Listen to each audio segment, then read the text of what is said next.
Hello मेरे future IITians.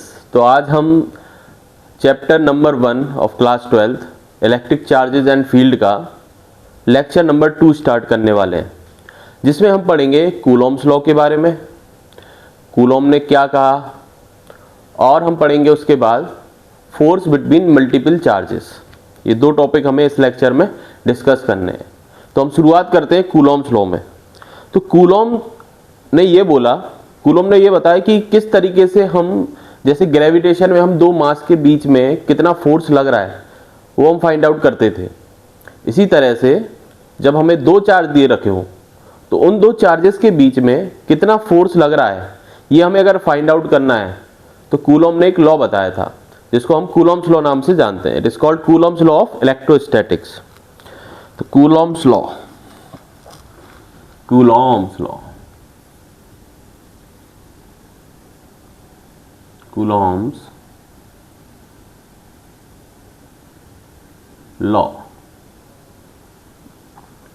तो उन्होंने क्या बोला? तो कूलॉम ने ये बोला कि मान लो हमारे पास दो पॉइंट चार्ज है। कैसे चार्ज है? Point charge. देखो, पॉइंट चार्ज, पॉइंट मास, ये चीजें क्या होती हैं? जब भी हम किसी चार्ज के, दो चार्ज के बीच को डिस्टेंस को कंसीडर करें, जैसे मान लो ये एक चार्ज है, इसका हम नाम देते हैं Q1 और इस चार्ज को हम नाम दे देते हैं Q2। अब ये जो दो चार्जेस हैं, इन दो चार्जेस के बीच में कोई डिस्टेंस है, लेट अस से R। इन दो चार्जेस के बीच में जो डिस्टेंस है उसको हम मान लेते हैं R। अगर ये डिस्टेंस R इनके डायमेंशन से, इन चार्ज के डायमेंशन से, इन चार्ज के डायमेंशन का मतलब size of dimension, that is the radius. तो उसके रेडियस से ये डिस्टेंस काफी अगर बड़ा है तो ऐसे चार्जेस को हम कंसीडर कर लेते हैं पॉइंट मास। जैसे हम मैकेनिक्स में पढ़ते थे, तो मैकेनिक्स में जब क्वेश्चन सॉल्व करते थे उसमें लिखा होता था पॉइंट मास। तो पॉइंट मास का मीनिंग क्या होता है कि जब हम कोई बॉडी कंसीडर करते हैं और उस बॉडी में जो बॉडी के डायमेंशंस हैं उसको हम कंपेयर करें जो बॉडी ने डिस्टेंस कवर किया, तो हम देखेंगे कि उस बॉडी का डायमेंशन उसके कंपैरिजन में बहुत छोटा है। जैसे मान लो कोई एक कार है, उस कार का अगर हम डायमेंशन लें, it will be like 2-3 metres. अब इतनी बड़ी कार कहीं बहुत लंबा डिस्टेंस, मान लो 1000 किलोमीटर उसने ट्रैवल किया, तो फिर ये डिस्टेंस अगर कंपेयर करें हम उस कार के साइज से, तो कार का साइज बहुत छोटा होगा, तो हम उसको पॉइंट मास कंसीडर कर लेते हैं, उसके डायमेंशन को निगलेक्ट करके। सिमिलरली चार्जेस के केस में अगर चार्ज का डायमेंशन कोई दो चार्जेस के बीच कंपैरिजन में काफ़ी छोटा है तो उसको क्या करेंगे, हम उसको हम निगलेक्ट कर देंगे और उसको हम बोल देंगे पॉइंट चार्ज। तो कूलॉम ने ये लॉ बताया कि कैसे हम दो पॉइंट चार्जेस के बीच में फोर्स फाइंड आउट कर सकते हैं। तो उन्होंने क्या बोला? तो कूलॉम ने ये बोला अगर हमें फोर्स फाइंड आउट करना है दो पॉइंट चार्जेस के बीच में, तो उन्होंने ऑब्जर्व किया, उन्होंने एक्सपेरिमेंटली ये चीज ऑब्जर्व की कि that force, electrostatic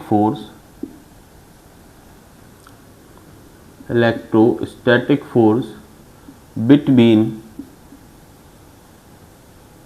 two point charges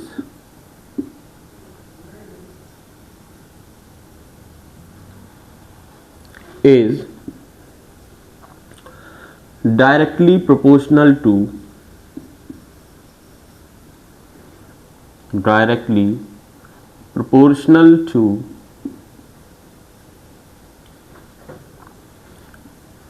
product of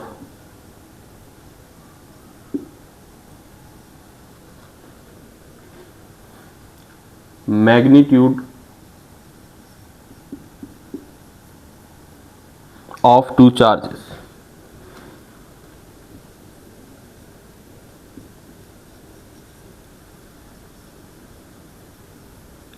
and it is inversely proportional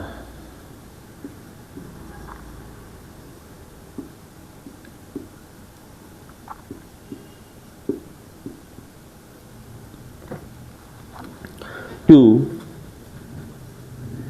square of distance between them.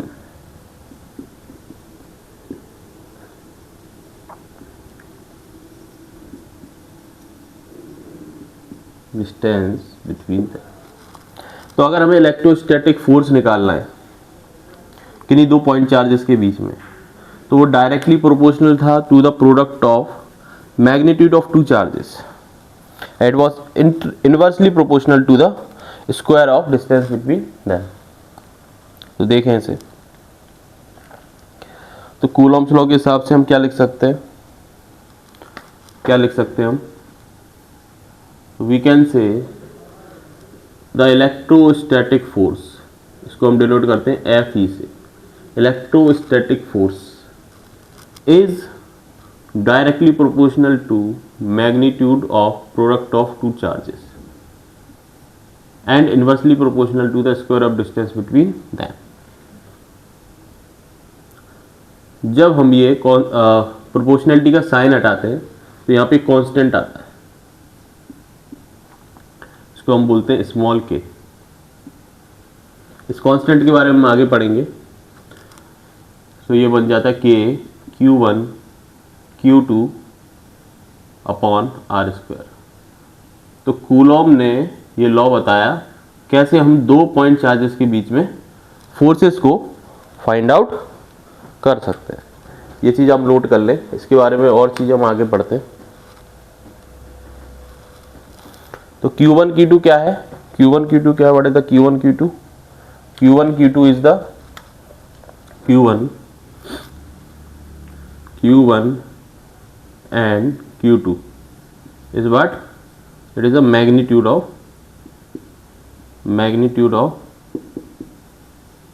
two charges.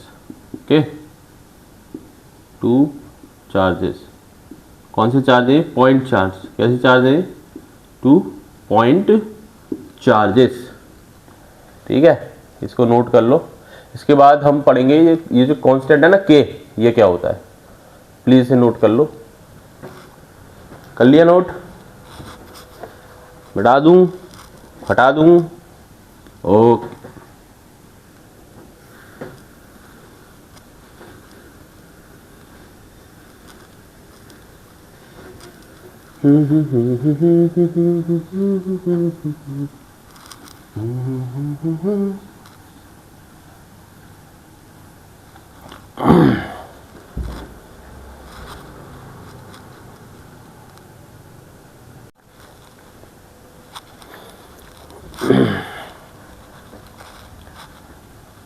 तो इससे पहले हमने अब कूलॉम्स लॉ देख लिया था.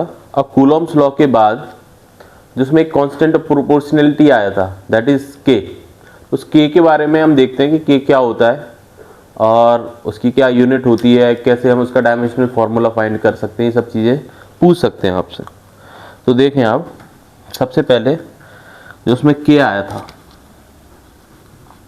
क्या था ना, एफ इक्वल्स टू के Q1 Q2 divide by R square. तो ये जो k था, इस k की वैल्यू जो है वो आई, वो जब फाइंड आउट करी गई तो वैल्यू आई 9 इंटू 10⁻⁹. अब जो उसकी यूनिट थी, तो यूनिट निकालने के लिए क्या करेंगे. देखो फोर्स की यूनिट क्या होती है, न्यूटन. तो आंसर न्यूटन में आना चाहिए, और न्यूटन में आंसर आना चाहिए तो इसके लिए मीटर स्क्वायर कैंसिल हो जाना चाहिए यहाँ से, और यहाँ पे कूलॉम स्क्वायर कैंसिल हो जाना चाहिए. क्या हो जाएगा, newton metre square upon coulomb square. और ये जो के की वैल्यू है ये होती है 1/4 पाई एप्सिलॉन नॉट. अब इसमें एक एप्सिलॉन नॉट करके चीज़ और आ जाती है जिसको बोलते हैं हम electrical permittivity in free space. क्या बोलते हैं, इलेक्ट्रिकल परमिटिविटी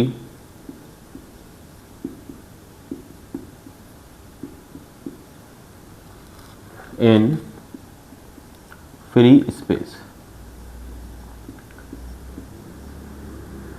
आगे जब भी यहाँ पे ओ नॉट लगा देखोगे ना, इसको ई एप्सिलॉन नॉट बोलते हैं, ये जो सिंबल है it is called epsilon not. जब भी नॉट लगा हो तो हम बात कर रहे हैं स्पेस की, बेसिक स्पेस की बात कर रहे हैं, ठीक है। अब क्या हुआ, ये जो एप्सिलॉन नॉट है इसकी जो वैल्यू थी, इस एप्सिलॉन नॉट की वैल्यू कितनी फाइंड आउट की गई, इट वाज 8.85 इंटू 10⁻⁻12। यूनिट क्या रही होगी जी इसकी, यूनिट क्या रही होगी,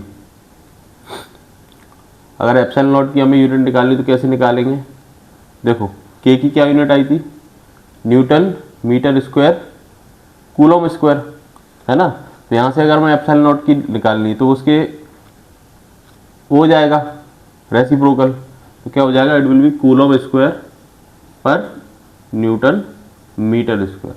यहाँ तक नोट कर लो, यहाँ तक नोट कर लो, फिर इसके बाद आगे बढ़ते हैं। अब डायमेंशन निकालना सीखेंगे, ये कैसे हम इसका डायमेंशन फाइंड आउट कर सकते हैं। तो पहले हम डायमेंशनल फॉर्मूला निकालते हैं इसका एप्सिलॉन नॉट का। तो देखो हमें क्या निकालना है, हमें निकालना है, और देखो उसका रेसिप्रोकल हो जाएगा क्योंकि 4 पाई क्या एक कांस्टेंट है, और हमें पता है कि कांस्टेंट का कोई डायमेंशनल फॉर्मूला नहीं होता, ठीक है। कोई भी क्वांटिटी है जिसका रेशियो है या कोई भी कांस्टेंट वैल्यू, उसका कोई डायमेंशनल फॉर्मूला नहीं होता है, ठीक है। तो इसमें हम इसका डायमेंशनल फॉर्मूला निकालते हैं एप्सिलॉन नॉट का। तो हमें पता है कि फोर्स इक्वल्स टू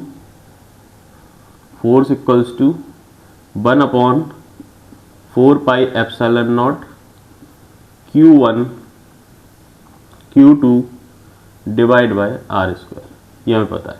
अगर हमें एप्सिलॉन नॉट का डायमेंशनल फॉर्मूला निकालना है, हमें क्या निकालना है, एप्सिलॉन नॉट का डायमेंशनल फॉर्मूला।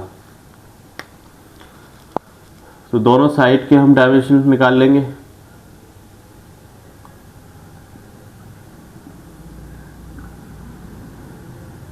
ठीक है, अब देखो हमें एप्सिलॉन नॉट का डायमेंशनल फॉर्मूला निकालना है। तो 4 पाई कांस्टेंट होता है क्योंकि डायमेंशनल फॉर्मूला होगा नहीं, और एप्सिलॉन नॉट यहाँ आ जाएगा, तो हम इसको लिख सकते हैं एप्सिलॉन नॉट का dimensional formula will be equals two dimensional formula of two charges, product of two charges upon dimensional formula of force into dimensional formula of distance का स्क्वायर। एक एक करके चीज़ें सॉर्ट आउट करते हैं। सबसे पहले देखें आप dimensional formula of Q1 into Q2। तो डायमेंशनल फॉर्मूला ऑफ चार्ज क्या होता था, डायमेंशनल फॉर्मूला ऑफ चार्ज क्या होता था, product of dimensional formula of current and time. अब यहाँ पे दो चार्जेस है तो इनका स्क्वायर हो जाएगा, तो इसका डायमेंशनल फॉर्मूला हो जाएगा यहाँ पे a square and t square. Force का डायमेंशनल फॉर्मूला क्या होता था, मास इंटू एक्सीलरेशन, मास का m, एक्सीलरेशन का l t raise to the power -2, ये हो जाएगा l t raise to the power -2 and m। ये फोर्स का डायमेंशनल फॉर्मूला हो गया। और इसका क्या होता है, डिस्टेंस का स्क्वायर, डिस्टेंस का l हो जाएगा, तो ये हो जाएगा l स्क्वायर। इसको फर्दर सॉल्व करेंगे तो हमें क्या मिल जाएगा, यहाँ पे क्या मिल जाएगा, m ऊपर चला जाएगा, m raise to the power -1, m raise to the power -1, l into L square, तो ये जाएगा l क्यूब, तो ऊपर जाके हो जाएगा l raise to the power -3, ठीक है। यहाँ पे t raise to the power -2 है, ऊपर जाएगा तो t स्क्वायर हो जाएगा, और t square into T square क्या हो जाएगा, t raise to the power 4 हो जाएगा। और यहाँ पे a स्क्वायर ऑलरेडी लिखा ही हुआ है, a स्क्वायर। तो ये इसका डायमेंशनल फॉर्मूला हो जाएगा, permittivity, electrical permittivity of free space, ठीक है। m raise to the power -1, l raise to the power -3, t raise to the power 4 and a square. तो इसका डायमेंशनल फॉर्मूला हो जाएगा परमिटिविटी ऑफ फ्री स्पेस। ये पूछ लेते कभी कभी जेईई में, ठीक है। ऐसे हम k का भी निकाल सकते हैं। तो आपका होमवर्क है कि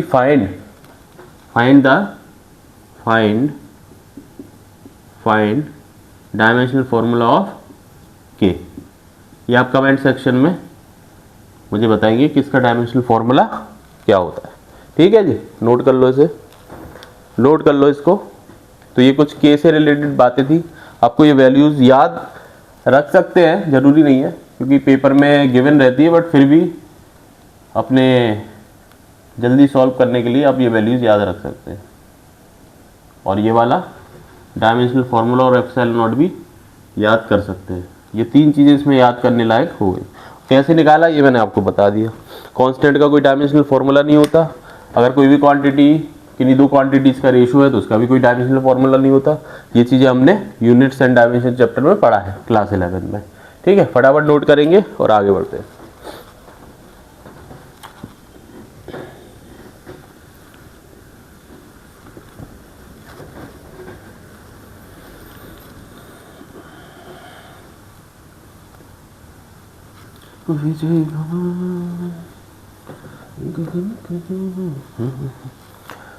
आगे बढ़ते हैं, नोट कर लो इसे।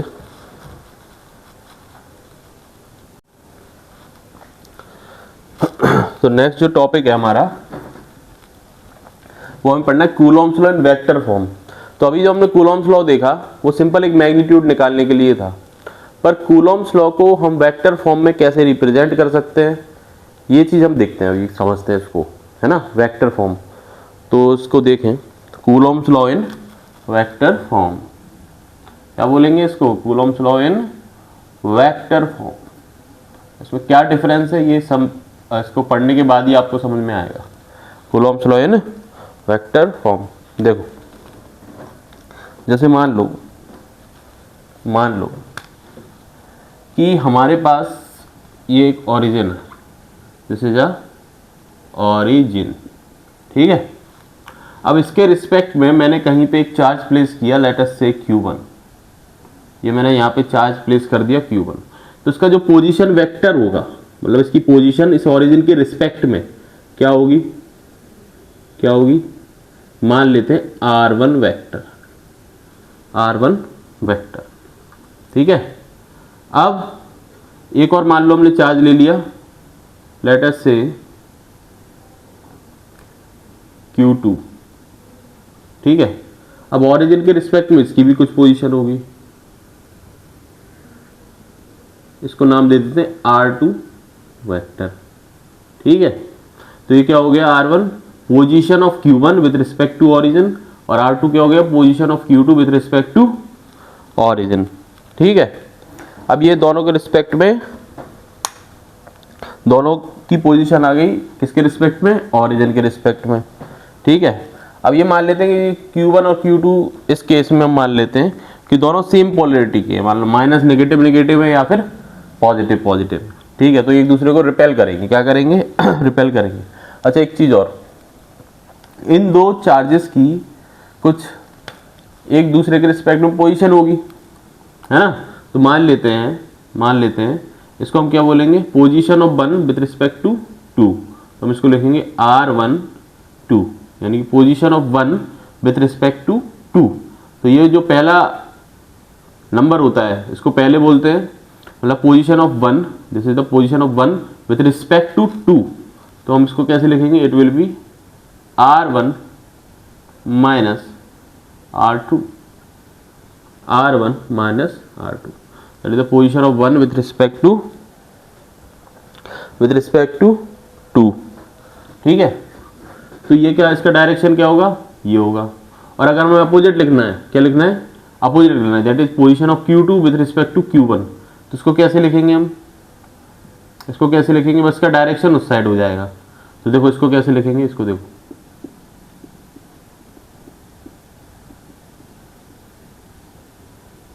ठीक है। तो ये क्या हो जाएगा, position of 2 with respect to 1 will be R2 minus R1, ये इसका पोजीशन होगा Q2 का विद रिस्पेक्ट टू Q1, ठीक है। आगे बढ़े तो क्या से अब क्या करेंगे, कूलॉम्स लॉ में पता ही है ना।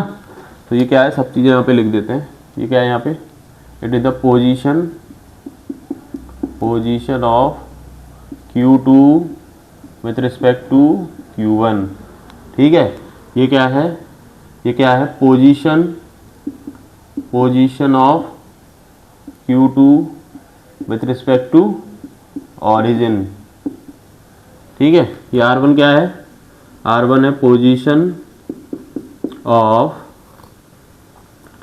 Q1 with respect to origin, है ना, विथ रिस्पेक्ट टू ओरिजिन, ठीक है। अगर हमें यूनिट वेक्टर निकालना हो, क्या निकालना हो, यूनिट वेक्टर्स निकालने हो। यूनिट वेक्टर कैसे निकालते हैं? How to find unit vector? Vector upon magnitude of given vector, है ना। यूनिट वेक्टर कैसे निकाला जाता है? मैग्नीट्यूड ऑफ वेक्टर, नहीं मैग्नीट्यूड ऑफ वेक्टर नीचे आएगा, ठीक है, vector upon magnitude of vector. जैसे देखो, जैसे मैंने लिखा R21 का यूनिट वेक्टर निकालो, तो इसको क्या लिखेंगे? इसको लिखेंगे R21 vector upon magnitude of R21, ठीक है। और अगर मुझे लिखना है R, अच्छा एक चीज़ और, यहाँ से अगर हम ऑब्जर्व करें, यहाँ से हम ऑब्जर्व करें तो हमें पता है क्या मिलेगा? हमें ये मिलेगा कि ये जो R21 वेक्टर है ना, it is equals to negative of R12 vector, ठीक है। तो यहाँ से क्या हो जाएगा? R12 अगर यूनिट वेक्टर निकालना है तो लिखेंगे R12 वेक्टर अपॉन R12। अब हमें पता है कि ये वेक्टर एक दूसरे के नेगेटिव है, तो यहाँ से एक चीज़ और निकल के आ जाएगी। क्या निकल के आ जाएगी? कि unit vector of 1 with respect to 2 equals to minus of unit vector of R21। यानी कि अगर position of 1 with respect to 2 देखें तो वो किसके अपोजिट डायरेक्शन में होगा? Position of 2 with respect to 1 के, ठीक है, अपोजिट डायरेक्शन में होगा। अच्छा एक चीज़ और, अगर मान लो कि दो चार्ज है, if Q1 and Q2 and Q2 कैसे हैं? सेम पोलरिटी के हैं। सेम पोलरिटी के मतलब रिपेल करेंगे, है ना। आर ऑफ सेम नेचर, यानी कि यार दोनों नेगेटिव होंगे या दोनों पॉजिटिव होंगे। तो इनका जब हम प्रोडक्ट करेंगे Q1 Q2, इनका प्रोडक्ट क्या आएगा? हमेशा ग्रेटर देन 0 आएगा। क्या आएगा? ग्रेटर देन 0, ठीक है। तो Q1 इंटू Q2 क्या आएगा? ग्रेटर देन 0 आएगा। नेगेटिव मल्टीप्लाई करोगे तो पॉजिटिव हो जाएगा, और पॉजिटिव करोगे तो पॉजिटिव ही रहेगा, ठीक है। तो रिपेलिंग फोर्स होगी, कैसी फोर्स होगी? रिपेल करेंगे एक दूसरे को। तो ये Q1 और Q2 अगर दो पॉइंट चार्जेस हैं तो इसका फोर्स ऐसे अपोजिट डायरेक्शन में लगेगा, ठीक है। Suppose this is Q1, this is Q2, इसको क्या बोलेंगे? F/1 ड्यू टू 2, इसको क्या बोलेंगे? F/2 ड्यू टू 1, ठीक है। तो जैसे ये दो चार्जेस थे, मान लो ये इधर फोर्स, ये रिपेलिंग फोर्स लगेंगी तो ये इधर लगेगा, इसको बोलेंगे F/1 due to 2 charge Q2, ठीक है। ऐसे इसमें फोर्स किधर लगेगा? इसमें लगेगा इस डायरेक्शन में, ये होगा F/2 ड्यू टू 1, ठीक है। अब अगर हम इसमें कूलॉम्स लॉ लिखें, ठीक है, तो कूलॉम्स लॉ क्या था? F equals to Q1 Q2 upon R², और आगे constant of proportionality that is K। तो हम इसको क्या लिखेंगे? इसको लिखेंगे F/, सबसे पहले निकालते हैं force on 2 due to 1, force on 2 due to 1 कितना हो जाएगा? K Q1 Q2 upon R21 square, है ना। और इसका डायरेक्शन क्या होगा? फोर्स ऑन 2 ड्यू टू 1, यानी कि R ऑफ 2 ड्यू टू 1, यानी कि टुवर्ड्स द Q2। तो इसको लिखेंगे R21 यूनिट वेक्टर, ठीक है। ऐसे ही हम क्या निकाल सकते हैं? फोर्स ऑन 1 ड्यू टू 2, इसको क्या लिखेंगे जी? इसको लिखेंगे K Q1 Q2 R12 square unit vector R12, ठीक है। और यहाँ से हम प्रूफ कर चुके थे कि R12 equals to minus of R21। तो यहाँ से हम क्या बोल सकते हैं? F of 12 will be equals to minus of F on 2 due to 1, ठीक है। तो ये क्या हो गया? Coulomb's law in vector form, Coulomb's law in vector form. अच्छा एक चीज़ और, यहाँ पे तो अगर Q1 Q2 सेम नेचर के हैं तो Q1 into Q2 will be greater than 0, ठीक है।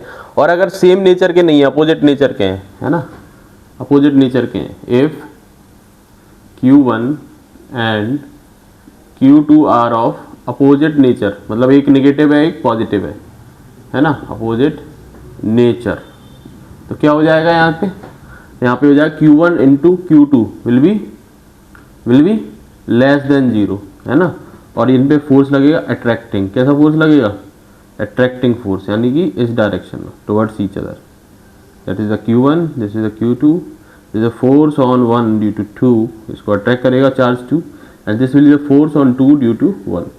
ठीक है, इस चीज़ को नोट कर लो, ये चीज़ें नोट कर लो। ठीक है, तो इससे हमें क्या पता चला, ये चीज़ से ये पता चला कि कूलॉम्स लॉ है, it agrees with what, with Newton's third law of motion, NTLM short term में लिख रहा हूँ, इसको लिख लो Newton's third law of motion. ठीक है, तो ये कूलॉम्स लॉ था वेक्टर फॉर्म में, आई होप आपको समझ में आ गया होगा।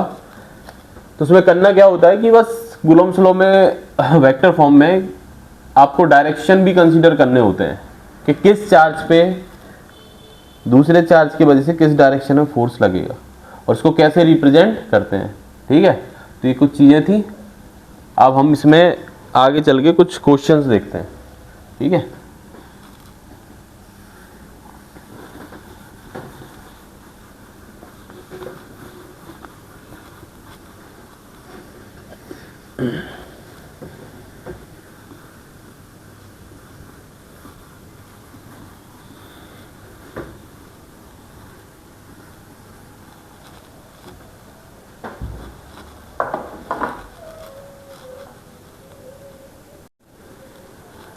तो कूलॉम्स लॉ पढ़ने के बाद इससे रिलेटेड हम कुछ क्वेश्चंस ट्राई करते हैं। जैसे हमसे एनसीईआरटी में कुछ क्वेश्चंस गिवन है, उनको देखते हैं। जैसे हमें पहला क्वेश्चन गिवन है कि फाइंड या बोले कंपेयर भी लिखा हुआ है, ऐसे कंपेयर फाइंड रेशियो ऑफ, यहाँ होगा फाइंड रेशियो ऑफ, ये लिखा हो कंपेयर, दोनों एक ही बात होती है, फाइंड रेशियो ऑफ या compare electrostatic force and gravitational force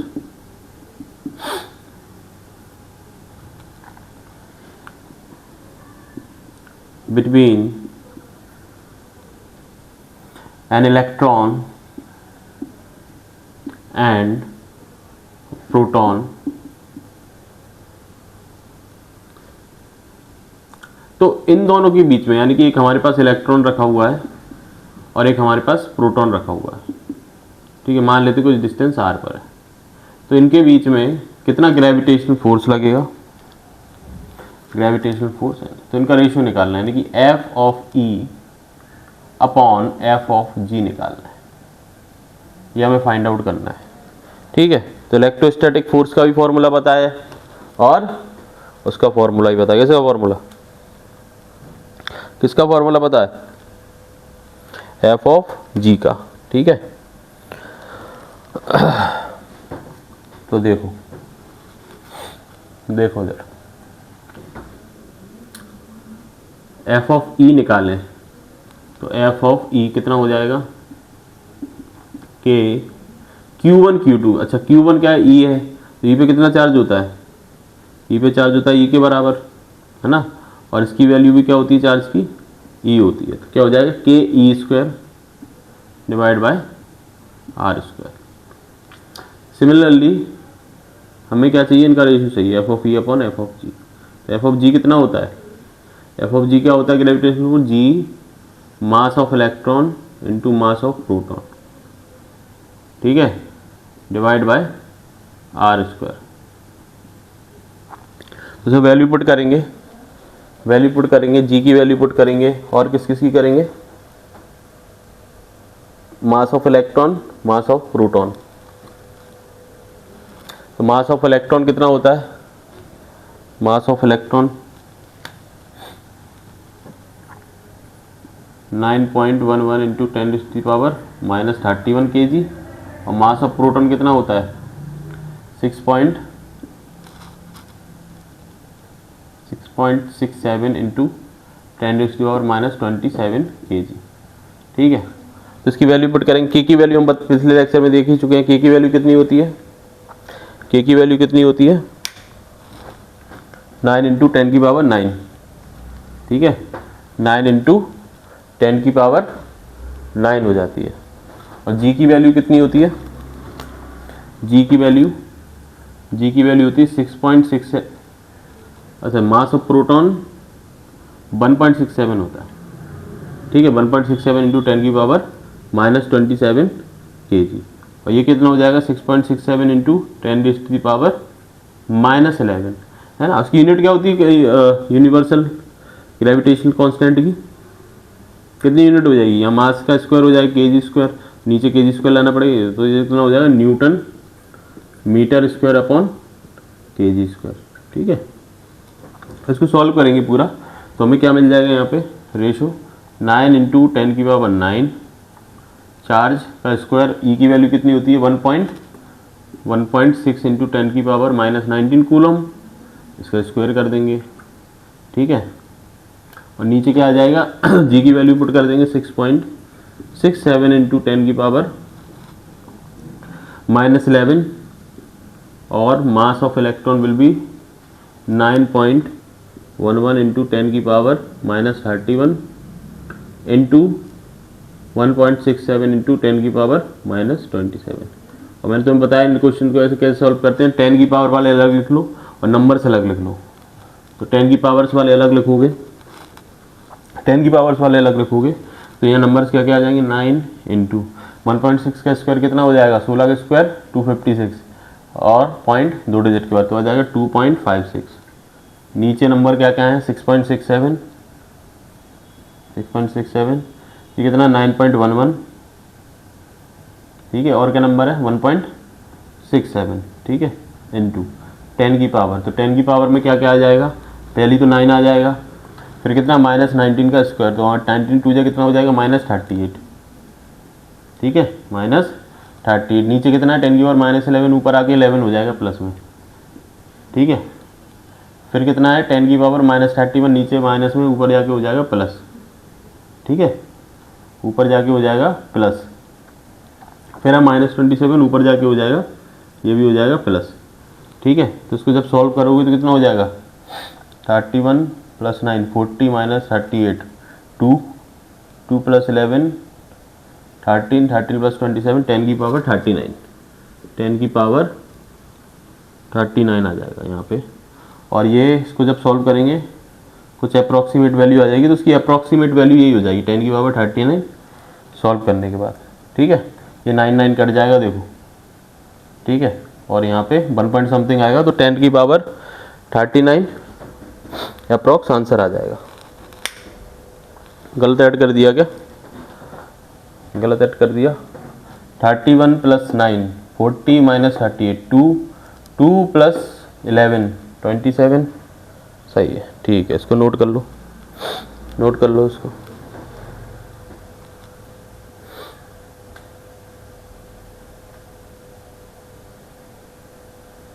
हटा दे, सब सही है। ठीक है, तो इसका क्या मतलब लगला कि जो फोर्स इलेक्ट्रोस्टैटिक फोर्स है ना, क्या पता चला हमें that electrostatic force is much greater than gravitational force. ये जो मैथमेटिकल वैल्यूज आती है ना, उनका फिजिकल सिग्निफिकेंस होता है, वो कोशिश करा करो कि इसका फिजिकल सिग्निफिकेंस है क्या। क्वेश्चन सॉल्व कर लिया हमने, न्यूमेरिकल कुछ वैल्यू आ गई, तो ये कहना क्या चाह रहा है ना, ये इंपॉर्टेंट होती है ये चीज़ें ऑब्जर्व करना। ठीक है, अच्छा नेक्स्ट क्वेश्चन देखो। अगर नेक्स्ट क्वेश्चन हमसे बोलता है कि मान लो 2 प्रोटॉन है, हमने रख दिया 10 एंगस्ट्रॉम के डिस्टेंस पे। 2 प्रोटॉन्स को कितने डिस्टेंस पे रख दिया, मान लेते हैं लेट अस से 1 एंगस्ट्रॉम। ठीक है, 1 एंगस्ट्रॉम के डिस्टेंस पे हमने 2 प्रोटॉन को रख दिया। ठीक है, तो उनका एक्सेलरेशन अगर कंपेयर करने को पूछ लेता है, क्या कंपेयर करने को पूछ सकता है कि एक्सेलरेशन निकालो, अच्छा ये उसमें तो क्या है, मास सेम हो जाएगा, है ना। अगर हम एक इलेक्ट्रॉन और एक प्रोटॉन लेते हैं, क्या करते हैं, एक इलेक्ट्रॉन और एक प्रोटॉन ले लें और बोलें कि इनका एक्सेलरेशन निकालो, इनका एक्सेलरेशन निकालो जब उनका डिस्टेंस 1 एंगस्ट्रॉम हो। कितना हो, 1 एंगस्ट्रॉम। ठीक है, क्या करेंगे इसमें, जैसे मान लो बोल रहा है क्वेश्चन में, find acceleration of an electron and proton due to electrical interaction, electrical mutual interaction of two charges. ठीक है, तो सबसे पहले तो हमें ये याद करना होगा Newton second law of motion. अगर मास कांस्टेंट है तो F इक्वल्स टू एम होता था, तो वहाँ से हम A equals to F by M लिख सकते हैं, एफ बाई एम लिख सकते हैं। तो सबसे पहले तो हमें फोर्स निकालना होगा। क्या निकालना होगा, फोर्स। क्या निकालेंगे जी, फोर्स निकालेंगे, है ना।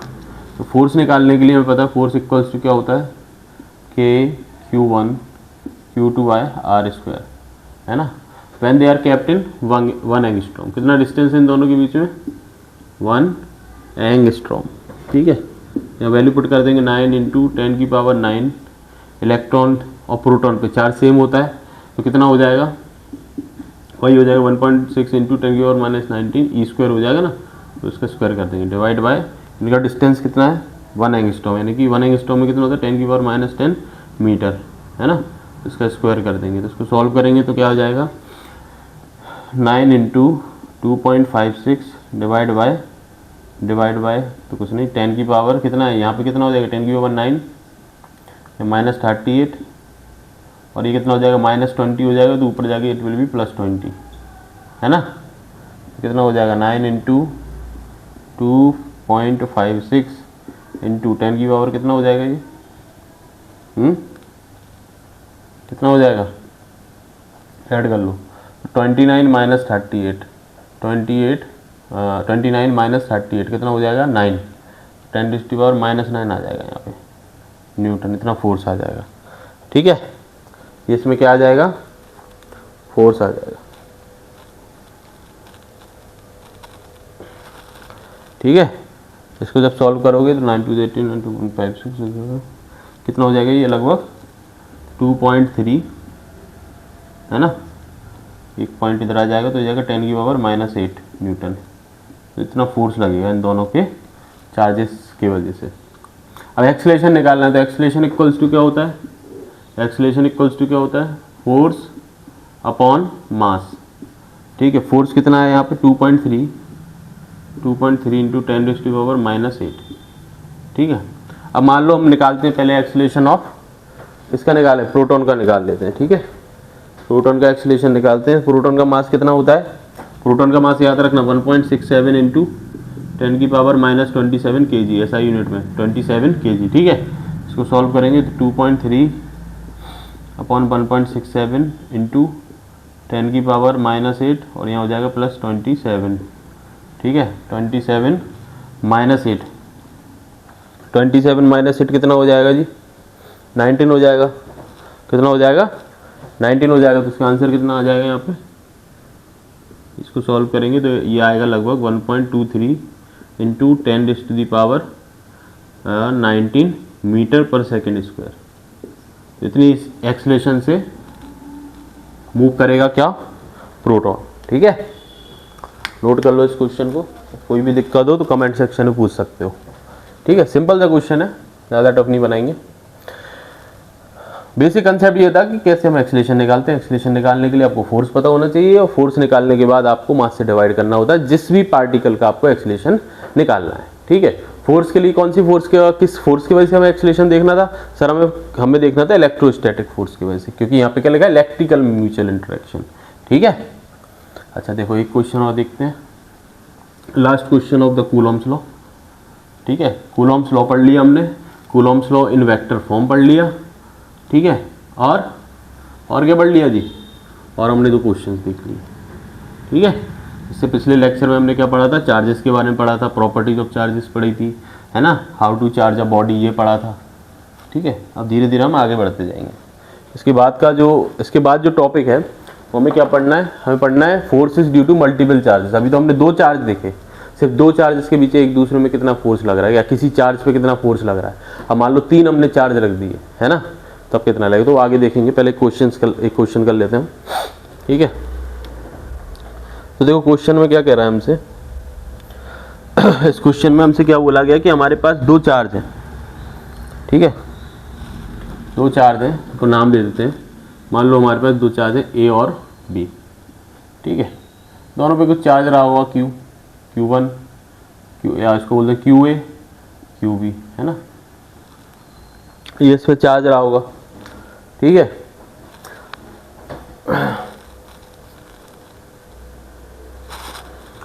अब क्या करा, इन दोनों के बीच का जो डिस्टेंस था मान लेते हैं R रहा होगा, ठीक है। अब क्या किया उन्होंने, एक चार्ज लेके आए C चार्ज लेके आए, it is the identical to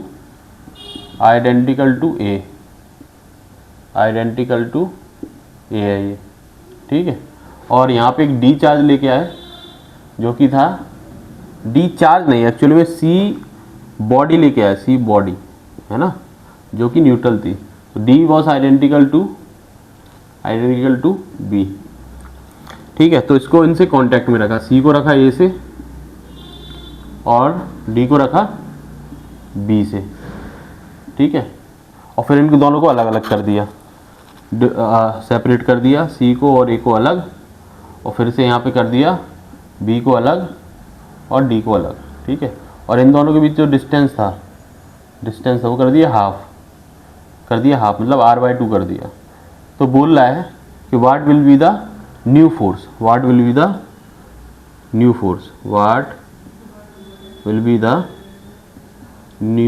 question समझ में आया ये क्वेश्चन ये है कि एक चार्ज था A और एक चार्ज था B, तो एक आइडेंटिकल बॉडी उसके साथ लेके कांटेक्ट में लाए हम, तो वो कांटेक्ट में लाए, और एक D बॉडी लाए जो कि आइडेंटिकल थी B को, उसको कांटेक्ट में लाए, दोनों कांटेक्ट में लाए। और कांटेक्ट लाने के बाद इसमें क्या करा, इनको सेपरेट कर दिया और डिस्टेंस को भी कम कर दिया A और B के बीच में। तो बताना है कि अब नया जो फोर्स होगा, है ना, जो न्यू फोर्स होगा वो कितना होगा। तो देखो पहले मान लेते हैं, पहले कितना फोर्स रहा होगा, पहले फोर्स रहा होगा K Q1 मतलब QA and QB upon R², इतना रहा होगा, ठीक है।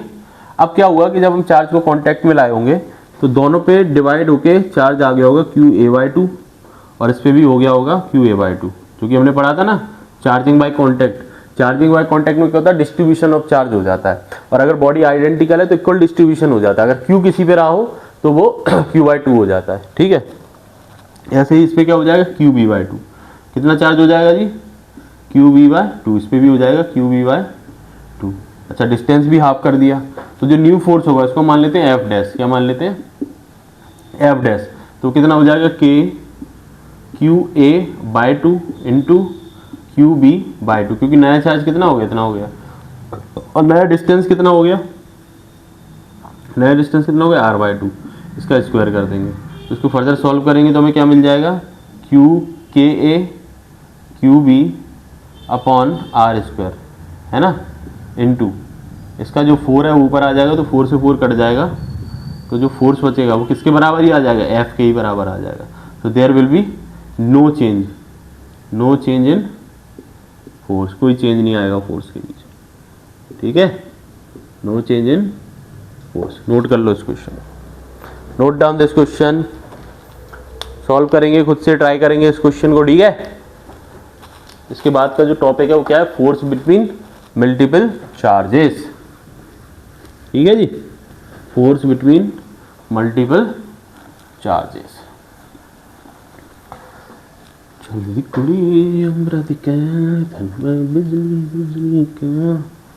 लो भैया, लिख लो, चलो आगे बढ़ते हैं।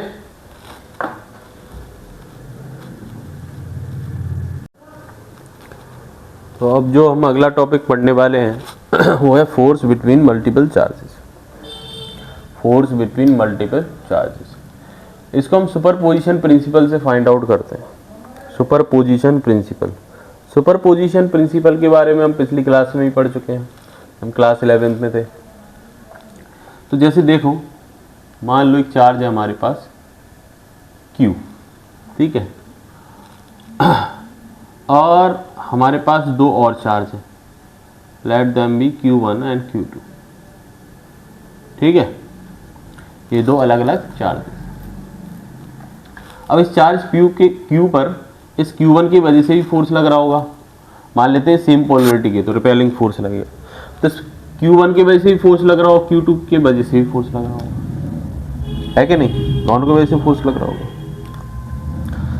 यानी कि Q पर दोनों चार्जेस की वजह से कुछ ना कुछ फोर्स लग रहा होगा, ठीक है।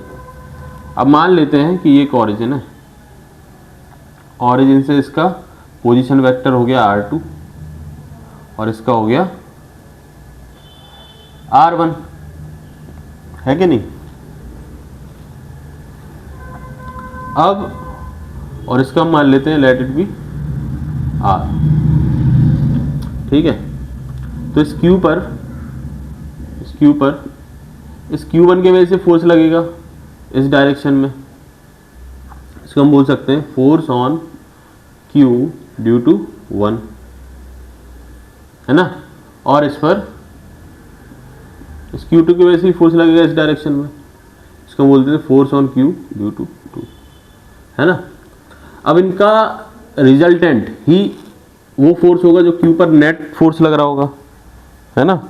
यानी कि इन दो वेक्टर्स का ये जो फोर्स है, ये क्या वेक्टर्स हैं, इन दो फोर्सेस का वेक्टर सम जब हम निकालें तो वही जो नेट फोर्स होगा उस चार्ज पर, ठीक है। तो देखो जैसे ये देखें आप, हम इसको पैरेललोग्राम लॉ से भी निकाल सकते हैं, है ना। तो यहाँ पर ये हो गया, तो यानी कि लगभग इस डायरेक्शन में इधर फोर्स लगेगा, that is a force on Q, net force on Q, क्या बोलेंगे हम इसको, नेट फोर्स ऑन Q, यूँ लगेगा इस डायरेक्शन में, that is the force on Q, है ना। तो हम क्या बोल सकते हैं, force on Q is the vector sum of Q1, है ना, Q on Q due to 1 and force on Q due to 2, इनका वेक्टर सम, ठीक है। तो यानी कि अगर हमारे पास एक दो से ज़्यादा चार्जेस दे रखे हैं और किसी एक पार्टिकुलर चार्ज पर हमें जो बचे हुए चार्जेस हैं उनकी वजह से फोर्स निकालना है, तो हम कैसे निकालेंगे, finding the vector sum of all the forces acting on that particular charge, है ना। तो it's called principle of superposition, क्या बोलते हैं इसको, principle of superposition, principle of superposition. ये क्या कहता है principle of superposition, the force on a charge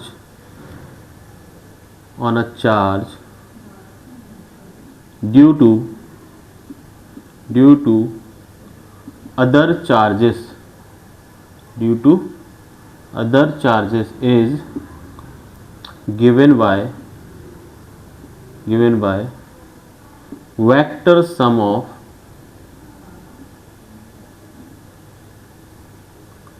forces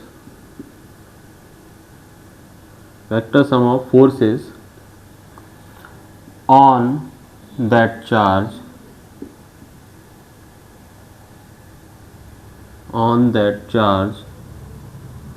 vector sum of individual force बोलेंगे इसको, individual force on that charge by other charges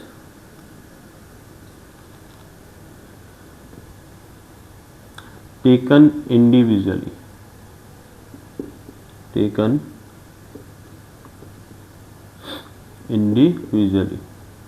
ठीक है। यानी कि सबका अलग अलग फोर्स निकालेंगे। देखो इस पर हमने Q2 की वजह से निकाला, पहले Q1 की वजह से निकाला, फिर उनका वेक्टर सम किया, तब जाके इस पार्टिकुलर चार्ज Q पर हमें क्या मिला, फोर्स मिला, कितना फोर्स इस पर लग रहा है ना।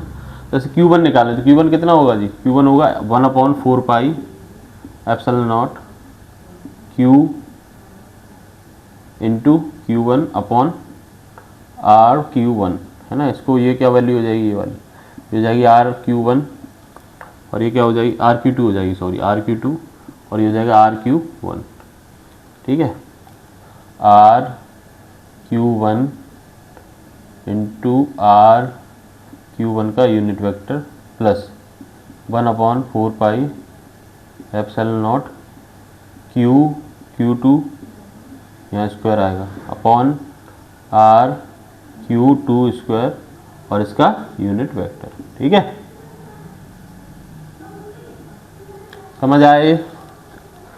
यानी कि अगर हमारे पास एक चार्ज गिवन है और उसके अलावा और भी चार्जेस गिवन है, एक के अलावा और भी कई सारे चार्जेस गिवन है, तो उस चार्ज पर, उस पार्टिकुलर चार्ज पर जो नेट फोर्स लगेगा वो इस चार्ज की वजह से और जो भी चार्जेस हैं उनकी इंडिविजुअल फोर्सेस का वेक्टर सम होगा, है ना। इंडिविजुअल फोर्सेस का वेक्टर सम होगा। ठीक है, तो इसको हम लिखना चाहें प्रिंसिपल ऑफ सुपरपोजिशन को इन मैथमेटिकल फॉर्म तो क्या लिखेंगे, F net equals to F on a charge due to first charge, due to second charge and so on up to N other charges. ठीक है, तो this is called principle of superposition in electrostatics. ठीक है, तो इस पर जो questions हैं वो हम लास्ट लेक्चर में करेंगे। जो प्रिंसिपल ऑफ सुपरपोजिशन से रिलेटेड क्वेश्चंस हैं we will do in last lecture. ठीक है, तो ये सब आप नोट कर लें और जो अगला लेक्चर है उसमें हम स्टार्ट कर देंगे इलेक्ट्रिक फील्ड्स। ठीक है, जो लेक्चर 3rd होगा, तो हम लास्ट लेक्चर करेंगे तब हम इस पार्टिकुलर टॉपिक से क्वेश्चंस करेंगे, कई सारे क्वेश्चंस करेंगे। ठीक है, तो ये क्या बच्चे कॉम्प्लेक्स बना देते हैं, कॉम्प्लेक्स नहीं बनाना है, सिंपल लेके चलना है। सिंपल लेके कैसे चल पाएंगे इस टॉपिक को कि आपको वेक्टर आना चाहिए, वेक्टर को अच्छे से समझना चाहिए, वेक्टर के बेसिक कंसेप्ट आपको अच्छे से आने चाहिए, तब जाके आप ये इससे रिलेटेड क्वेश्चंस कर पाएंगे। ठीक है, तो thank you very much and ये सब नोट कर लें। अगले लेक्चर में स्टार्ट करेंगे electric fields. All the very best.